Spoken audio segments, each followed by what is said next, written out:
Of course. Here's section 1760 words of the script for your faceless video story. Written in a clear, emotionally honest voice, without fluff or repetition. I never saw it coming. Maybe that's what makes it so painful how normal everything felt at first.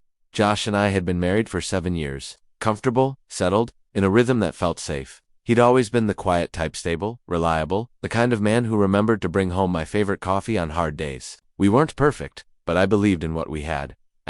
Looking back, the changes were subtle. He started working late more often. It began with a few emails after dinner, then bled into full nights in the study. He'd say he was debugging some issue, or helping a teammate catch up. I trusted him, he'd earned that trust. But something in his voice started to sound distant, like he was there but already somewhere else. I noticed how often he was on his phone, not in an obvious way, just a quiet glance during conversations, an unreadable smile when he'd get a text. I told myself I was being sensitive. We all get busy. Maybe I just missed him more than I realized. But it stayed with me then, feeling something was off. One night, I tried to talk to him about it. We were on the couch, a movie playing in the background. I asked him if everything was okay between us. He kissed the top of my head and said, "Of course, Em, just a lot on my plate right now." It was gentle, reassuring, but he didn't look me in the eye. At work, I confided in Grace, a colleague I trusted. She listened carefully, never judging. "You've always had strong instincts," she said. "Maybe this is just a season, or maybe it's something you shouldn't ignore." I didn't know what to do with that. I wasn't ready to doubt him. Around the same time, Lena started coming around more. She and I had been friends since college. Magnetic, impossible to ignore. She'd always had this flirty edge, even with Josh. I used to brush it off. That was just Lena, she joked icily. Touched too often, but she was loyal, at least. I thought she was. One weekend, the three of us were having wine on the patio. She laughed at something Josh said, and placed her hand on his arm for a second too long. I caught the look in her eyes, something playful, maybe something more. Josh didn't pull away. He just smiled. I felt the moment pass between them like a whisper. Later that night, I asked Lena if she was seeing anyone. She shrugged and said, "Nothing serious. Maybe I should just steal your husband. He's the only good guy left." She laughed, but it didn't feel like a joke. I smiled tightly, pretending it didn't bother me, but it did. That was the first time I felt real unease. Still, I convinced myself it was in my head. I didn't want to be that wife, jealous one, the paranoid one.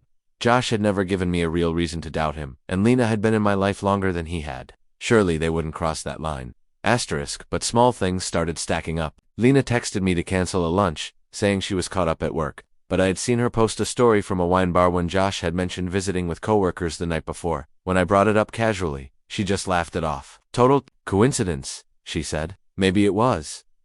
One evening, Josh left his phone on the kitchen counter when he stepped outside. It buzzed, and for a moment, I stared at it. I didn't touch it. I wanted to. I didn't. Instead, I went upstairs and cried in the shower. I didn't want to catch him in anything. I wanted to be wrong. I told myself love meant trust. And I still loved him. I still loved us. But trust was becoming harder to feel. He'd started to seem so far away. Even when he was sitting right next to me. The day before, everything fell apart. I watched him laughing at something on his phone. The same kind of laugh he used to save for our inside jokes. I asked what was so funny, he said. "Just a meme." He didn't show me. I didn't ask again. I didn't know it then, but I was already losing him. Not to a stranger. To someone who had sat at my dinner table 100 times. Someone who had called me sister. And the worst part? I felt it. I just wasn't ready to believe it. Of course. Here is section 2 of the script, continuing the story. With fresh content, no repetition, and a clear, focused emotional arc. Word count is 760 as requested. I told myself it couldn't be what I feared. I held on to any excuse that would make this feel like something less than betrayal. But the silence between us grew louder. Josh was still going through the motions. Together, short kisses goodbye, questions about my day, but it all felt mechanical. Like he was performing our marriage instead of living it. He started dressing better for work. New cologne I hadn't seen before appeared on the bathroom counter. He said a client gifted it. I smiled and nodded. I wanted to believe that, but I didn't ask again. One night, he left in a hurry after dinner. Said he was heading to a team meeting. It was already after 8. I asked him if it could wait until morning. He paused, then said, "It's important." I watched him pull out of the driveway without looking back. I sat in the living room, staring at the clock. After an hour, I checked his location. His phone said he was across town, not at his office. I stared at the screen until it dimmed. I didn't know what hurt more, seeing it, or knowing I'd checked. The next day. I told Grace everything. I showed her the location, explained the pattern of late nights and shifting energy. She didn't tell me what to do. She just said, "When you're ready to know, really know, you'll stop asking for proof and start looking for the truth. Asterisk. That night, I didn't sleep. I stared at the ceiling, wondering if I could face what I was starting to accept. I thought of the woman I used to be, secure, trusting, unshaken. I didn't recognize her anymore, and I didn't recognize him. Asterisk. 2 nights later, Josh said he'd be home late again. I said nothing. I just nodded and kissed him goodbye. As soon as the door shut, I followed. Asterisk. I stayed far enough behind that he wouldn't notice. My hands shook the entire time. When he pulled into an apartment complex I didn't recognize, I parked across the street. He walked up the steps slowly, checking his phone. I watched as he knocked on a door. A moment later, Lena answered. Asterisk. She smiled and stepped aside. He went in, the door closed. Asterisk. I couldn't move for 10 minutes. I wanted to scream, to run up and pound on the door, to drag them both out into the night and demand answers. But I just sat there, frozen, every heartbeat heavier than the last. Asterisk. Eventually, I got out of the car. My legs barely held me. I walked up and knocked without thinking. The door opened. She looked surprised, but not guilty, not at first. She was wearing a robe. Her hair was wet. Behind her, I saw the wine glasses, the dim lighting, the familiarity of a night meant for two. Then I saw him. He stepped into view slowly, like he wasn't sure if he should hide or confess. The silence between us was unbearable. I looked at her first. How long? I asked. Her mouth opened, then closed. He stepped forward and said, Emma, I didn't mean for it to happen like this. Asterisk. I laughed. It came out sharp and bitter. You didn't mean for me to find out. You mean neither of them spoke. Neither denied it. Asterisk. I stood there for a second longer, waiting for something, an apology, a reason, anything that would make it hurt less. Nothing came. I turned and walked away. Asterisk. Josh called out. Please, just talk to me. I didn't turn around. I couldn't. My chest felt like it was splitting open. Asterisk. I drove for hours with no destination. Every word, every memory, every laugh, they all felt contaminated now. I didn't cry. Not that night. I just felt empty, like someone had cut out the core of me. Asterisk. The next morning, I found 3 texts from Josh and a missed call. One message said, it wasn't serious. Another said, it was a mistake. The third said, can we talk? I didn't respond. Asterisk. Lena didn't reach out at all. Asterisk. The betrayal didn't feel sharp. It felt heavy. It dragged me under, in silence. What haunted me most wasn't the act itself. It was the ease with which they'd both pretended nothing was happening. The way they'd laughed with me, looked me in the eye, and still gone back to each other. Asterisk. I kept wondering what I'd missed, what I'd ignored, what I'd excused. I wanted to believe it was just physical, a moment of weakness, but deep down, I knew better. This had taken time. This had been built, behind my back, by people I loved. Asterisk. And the cruelest part. Asterisk. It didn't feel like he chose her over me. It felt like he stopped seeing me altogether. Here is section 3 of your story, written to meet your standards of precision, emotional clarity, and continuity. Word count is at least 760 words, with no repetition from previous sections. The days after were a blur. I moved through them, like a ghost. I couldn't sleep in our bed, couldn't sit at the kitchen table without hearing his voice echo in my memory. I packed a bag and went to stay with Grace. I didn't explain much, just said I needed space. She didn't ask questions. She just made tea and let me exist. Asterisk. Josh kept trying. Calls, texts, even flowers, at Grace's door. Each message was a variation of the same thing: how sorry he was, how he never meant to hurt me, how confused he'd been. He said Lena didn't mean anything, that it was a mistake. I didn't answer a single one. Asterisk. I kept asking myself what would have happened if I hadn't shown up that night. Would they have kept going? Would he have come home and kissed me like nothing happened? Would Lena have still come to my birthday, laughed at my jokes, hugged me like a sister? Asterisk. After a week, I got a text from Lena. Just one sentence. I never wanted to hurt you. I stared at it for a long time before deleting it. There was nothing left to say. Asterisk. I went back to our house once, just to get a few things. It felt like walking into someone else's life.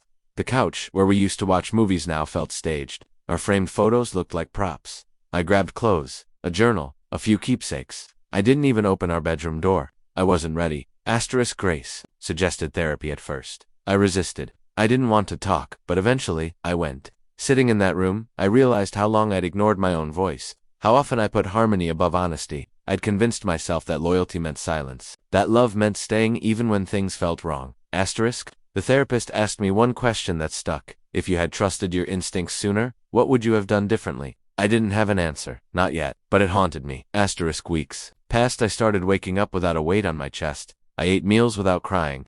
I even laughed at something stupid Grace said over coffee. Healing didn't feel like a breakthrough. It felt like slowly breathing again after holding my breath for too long.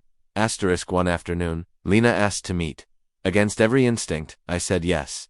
We met at a quiet cafe. She looked nervous, unsure. I wasn't. I'd spent weeks preparing for this moment. Asterisk, she said, the usual things she didn't mean for it to happen. It got out of control. She hated herself for it. I listened, but I didn't feel anything. Not rage, not sadness, just distance. Asterisk, I asked her one question. Did you ever, even for a second, think about what it would do to me? She looked down. I did, and I still did it anyway. I nodded. That was the truth I needed. Asterisk, I told her I didn't hate her, but I also didn't forgive her, not yet. Maybe not ever. Some betrayals cut too deep to stitch back together. She cried. I didn't. Asterisk, after that, I deleted both of their numbers. I blocked them everywhere. It wasn't out of spite. It was survival. I needed a clean line between who I was and who I was becoming. Asterisk, I started writing again. Journaling. Late night thoughts. Letters I'd never send. It helped me hear my own voice again. For so long, I'd drowned in the noise of trying to be a good wife, a loyal friend, someone who held everything together. Now, I just wanted to be honest with myself. Asterisk, I took a short alone, somewhere quiet where no one knew me. I watched the ocean for hours. I walked without destination, and for the first time in months, I felt peace. Asterisk, I didn't pretend everything was okay. I still had moments where memories rushed back without warning, a laugh, a song, a scent. Suddenly, I was back in that hallway, staring at the two people who broke me. But those moments passed more quickly now. They didn't define me anymore. Asterisk, I stopped needing answers. I stopped replaying every conversation, looking for signs. I accepted that people make choices, and sometimes, those choices have nothing to do with you at all. Asterisk, Josh never saw me again, not in person, not really, but I think a part of him realized what he lost. Not because I was perfect, but because I loved him without conditions, and he broke that. Asterisk, I didn't become bitter. I didn't let it harden me. I became sharper, clearer. I learned that drawing boundaries isn't cruel, it's necessary. Asterisk, he crossed a line I wasn't ready for, but I finally drew one of my own, and this time, I didn't look back. Absolutely. Here's section 4, written with the same focus, emotional, depth, and precision. It does not repeat previous content, and stays to the point, with a minimum of 760 words. It took longer than I expected to stop feeling responsible for someone else's betrayal. I kept asking myself what I did wrong. Was I too available, too predictable, too forgiving? But healing meant learning to separate my choices from his actions. He cheated because he wanted to, not because I failed.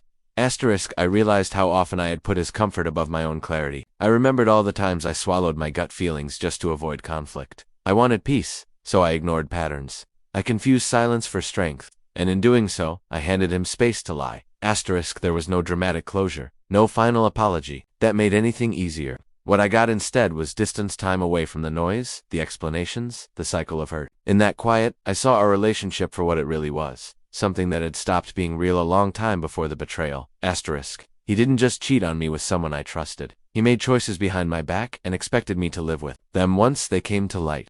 As if betrayal could be cleaned up with regret. As if my forgiveness was a given.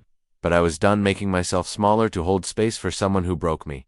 Asterisk, friends started asking how I was. At first I gave the usual replies, I'm okay, taking it one day at a time. But eventually, I started telling the truth. I told them I felt angry, tired, and sometimes, numb. And they didn't try to fix it. They just let me speak. That kind of listening healed more than advice ever could. Asterisk, I wasn't interested in revenge. I didn't want to make him feel what I felt. I didn't want her to suffer. What I wanted was honesty. Not from them, just from myself. I wanted to know I wasn't lying anymore about what love should feel like, about what loyalty really looks like. And I wanted to rebuild my life without asking anyone for permission. Asterisk, I went back to the places we used to go. Not to relive anything, but to reclaim them. The bookstore where we'd spent quiet Sundays became mine again. The diner where we'd laughed over pancakes now held different memories. I stopped associating everything with him. Not out of spite, out of necessity. Asterisk, there were still moments that caught me off guard. I'd see a couple holding hands and feel a flicker of loss. I'd hear a song and remember the way he used to sing it off-key in the kitchen. But those memories softened over time. They stopped hurting. They just became part of the background noise of a life I no longer lived. Asterisk, what surprised me most was how much clarity came from the destruction. I thought I'd fall apart completely, but instead, I peeled off layers I didn't know I was wearing, layers of pleasing, performing, enduring. I stopped accepting emotional crumbs and started demanding honesty, even from myself. Asterisk, eventually, I moved. A new apartment, new neighborhood, new rhythm. It wasn't a reinvention. I wasn't trying to become someone else. I was just trying to come home to myself. Asterisk, I started saying no more often. No to people who drained me. No to expectations that didn't fit me anymore. I stopped chasing closure and let things end on their own terms. Not every wound needs a final conversation. Sometimes, Peace comes from walking away without needing anything more. Asterisk people often asked if I'd ever trust again. I never said yes or no. Trust isn't something I hand out lightly anymore. But I haven't closed my heart. I've just raised my standards. I learned that love without honesty is just performance. And I'm not interested in pretending. Asterisk, I don't regret loving him. I regret not loving myself enough to see when he stopped. But I forgave myself for that. That's where real healing began, not in forgetting what happened, but in forgiving the version of me who didn't know yet how to leave. Asterisk one day, I found an old photo of us at the beach, laughing, sunburned, arms wrapped tight. I stared at it for a while, not with pain, not with longing, just with acceptance. That girl in the photo believed in something beautiful, and I don't resent her for that. She loved fully, and she learned. Asterisk, there is no perfect ending to a story like this. No bow to tie it all together, but there is freedom, there is strength, and there is clarity that comes from having survived something you thought might break you. Asterisk, he crossed a line I wasn't ready for. But I crossed one too. I stopped waiting to be chosen. I chose myself. And for the first time in a long time, that was enough.